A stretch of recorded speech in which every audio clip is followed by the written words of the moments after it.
Ladies and gentlemen, good morning and welcome to Skyman TV, the tallest man in Black Africa.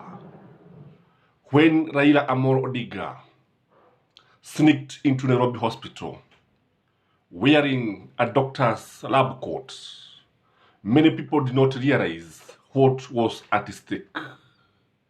That time, the former president, the late Kibaki, was hospitalized in Nairobi hospital, and the doctors, the family, and the government would not allow anybody to visit him. But Raila Amolo Odinga, who is a very shrewd politician, worked with the management, and he was able to go and see the sick president of the Republic of Kenya.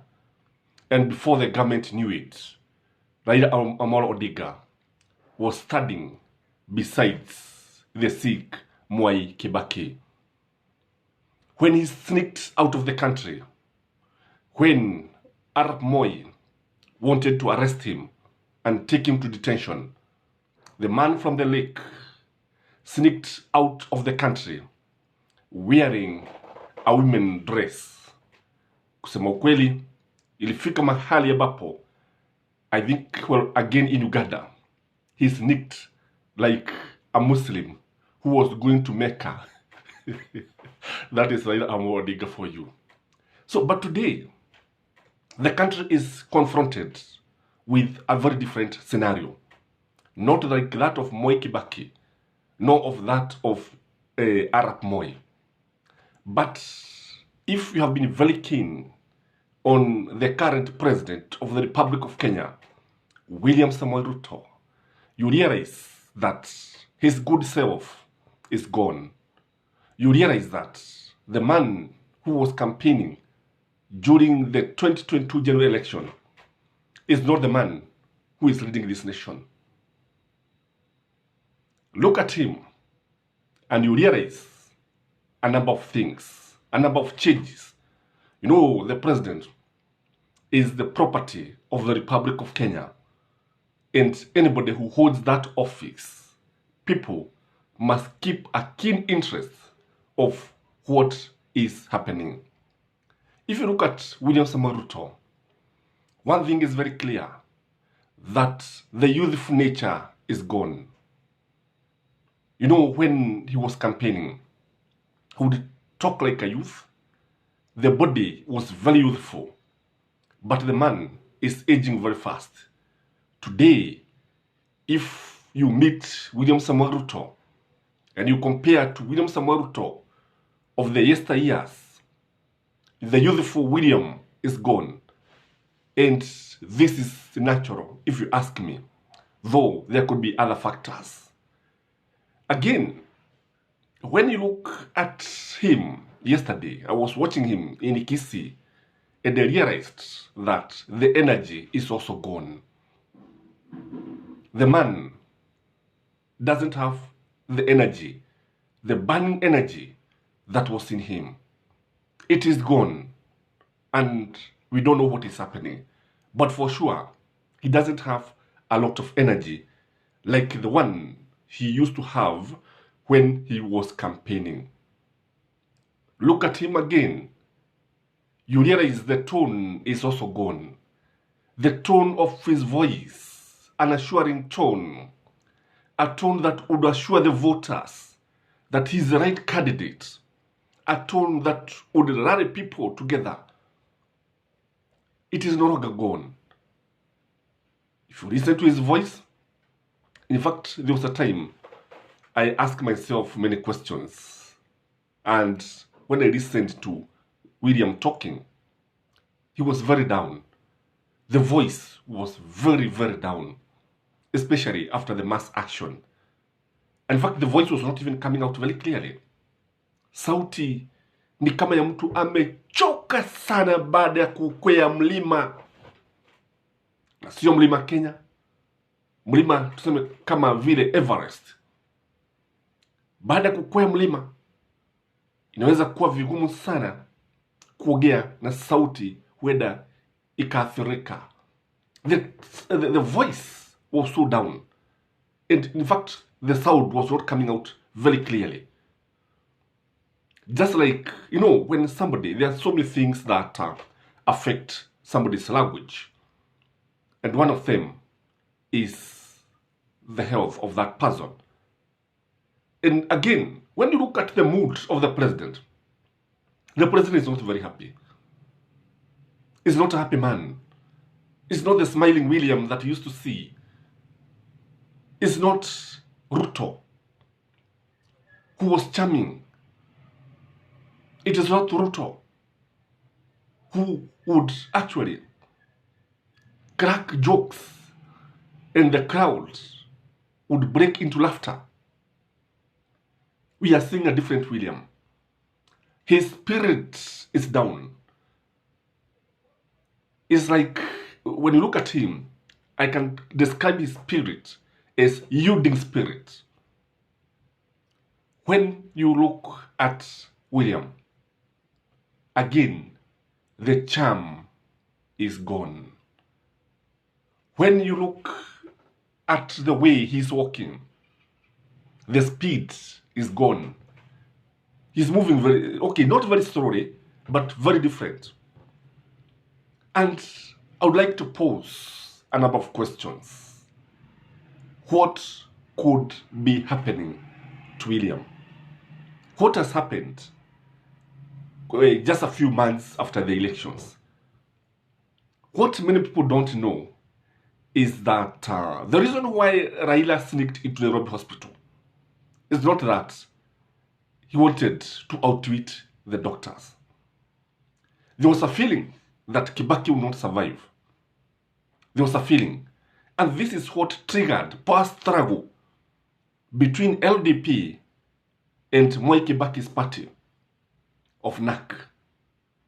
Kwa sababu ukiangalia kuna wale ambao walijitokeza kina Kiraito Murugi na Chris Murugaro, John Mishuki and others who felt that it was their responsibility to defend the presidency. Today, if you look at the country, if you look at the republic, there is power struggle. There is power struggle, real power struggle, to an extent that Azimio feels like they can storm State House. This is power struggle. If you watch Kimani Ichung'wah, Rigathi Gachagua, and Ndindi Nyoro, if you listen to whatever they are saying, they are defending William Samoei Ruto. And if you visit Kimani Ichung'wah's Twitter handle, you'll be shocked at what he has been saying. The kind of adjectives that he has been using to describe Raila Amolo Odinga: economic saboteur, economic bandit, lord of poverty, lord of violence, father of violence. Very bad adjectives. Indeed, what Ichung'wah is trying to do, he is defending William Samoei Ruto. There is real power struggle in this country.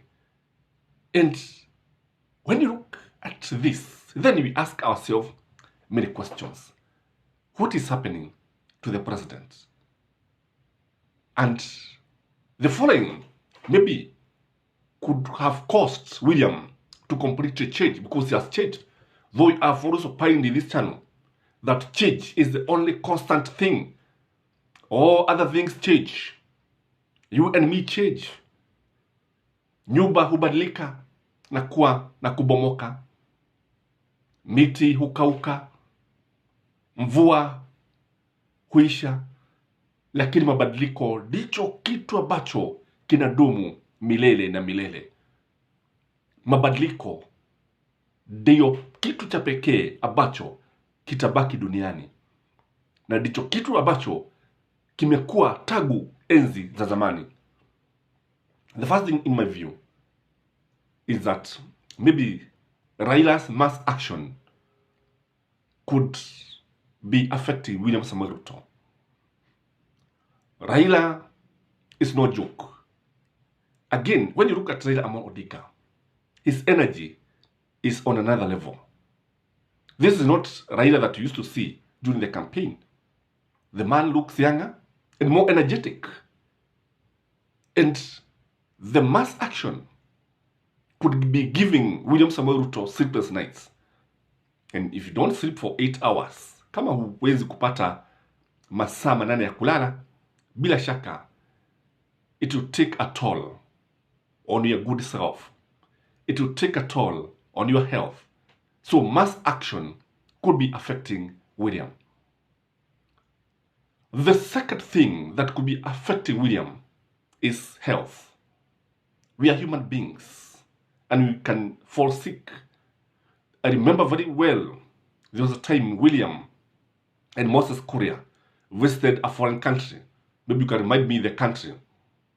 And when they appeared for a photo in the morning, William's leg, the foot, ulikuwa umeviba. Mguu ulikuwa umeviba. Something that caused alarm in Kenyan media and in the social media.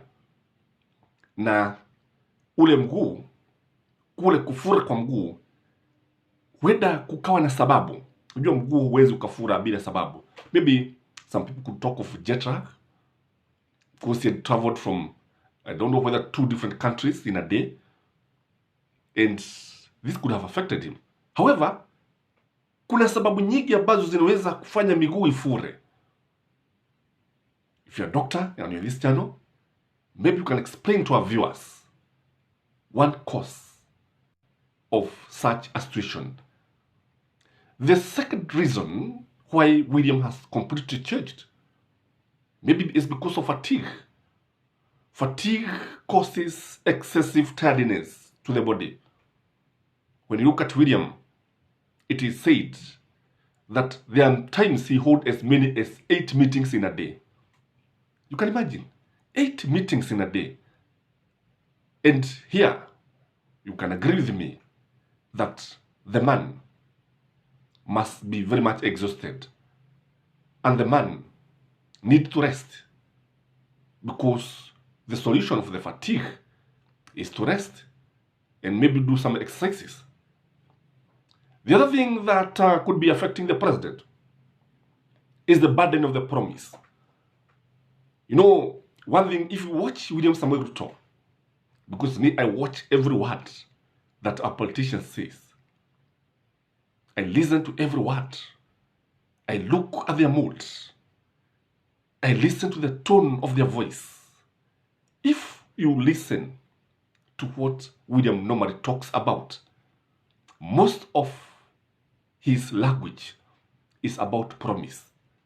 Tutafanya hivi, tutajenga barabara, tutafanya hivi, tutafanya hivi. Most of the things that he do is to promise people. And this burden could be wearing heavily on his shoulders. And he could be fearing that after all, most of the things that I've promised, I cannot be able to fulfill. Jambo hili linaweza kuwa na madhara makubwa sana. It is important that we promise what we are sure that we are able to fulfill. Why promise to go to the moon when you know you cannot even fly for 10 meters above sea level? Why promise heaven on earth when you know you cannot be able to deliver? I believe these promises could be taking their toll on William's mind. The other thing is maybe the pressure of the economy. The economy seems not to be working. And you see, what the president has been telling the country is that they have managed to stabilize the economy. That is not the truth. That is not the fact on the ground. You just need to look at the dollar, the exchange rates. You only need to look at go to the supermarket. You only look to see how inflation is affecting this country. I believe the economy has not stabilized. I believe we are not yet out of the woods. And this is something that could be hurting the president. Could be something that is disturbing the president. Again, something else that could be affecting him, when you look at the stress, he could be very much stressed.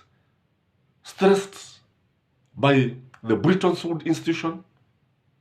And one mistake that William Samuel Ruto government made is to do away with the Chinese. Chinese don't give a lot of conditions when they are giving aids. Unlike the Bretton Woods institutions, unlike the West, there are conditions to meet. And one of the conditions that the government, I believe, America has been forcing on the throats of Kenyans is that issue of same-gender marriages, lesbianism, gayism, transgender, whatever. This is something that is being forced on the throats of Kenyans. And these are the things that are talking about the conditions that comes with the West. Unajua Mchina hana haya sio mambo ya kumsubua. Sio jambo ambalo anaweza kufikiria tufanya hivi. Lakini mzungu hatari. Mzungu ni hatari. And these people could be giving William a sleepless night. Again, I believe behind the scenes are men and people, strong men and influential people, trying to reconcile the president and Raila Amolo Odinga. Some of these proposals, ambazo labda anabua, labda anaona hazifai. For instance, there could be a proposal that he steps down. There could be a proposal that they share power 50-50. And this could be affecting him. Because if he dare to share power, and when you look at Gachagua knows something that is happening behind the scene. If you listen to Gachagua has been warning William Samuel Ruto that if he dares to talk or negotiate with Raila Amolo Odinga, watakuwa pamoja, that would be the end of Kenya Kwanza government. And the Kikuyus would live en masse. Where they would go, I don't know. Lakini ukiangalia kule kuogea kwa Gachagua, kuna jambo ambalo wanajua. He has reached an extent of saying that atakuwa akisoma hapo nje ya lango la State House kuhakikisha kwamba Raila Amolo Odinga hajaonekana hapo karibu. Something could be happening. So, all said and done, when you look at William Samuel Ruto, he has completely changed. His good self is gone. He is a man who is disturbed. He is a president who is not the person that we knew when he was campaigning. The man of God has been going to churches to seek the wisdom of wise men and women, to seek the counsel of God. Because all said and done, I've always said we have a nation. It is our country. And we have to do everything to hold the nation together. Because if the nation fails, tunasema kufa dereva, kufa makaga. That is not what we want. We want peace and tranquility. We want development. We want unity. We want harmony. We want development. We want the servers to be opened. We want everything good that can happen to any good nation. So if you are joining this channel for the first time, this is Skyman TV, the tallest man in Black Africa. you can take that 1 second now and hit the red button, subscribe to our channel. And for viewers, kindly, I humbly request you one just thing, give this video a thumbs up, and may you have a blessed day. Bye-bye.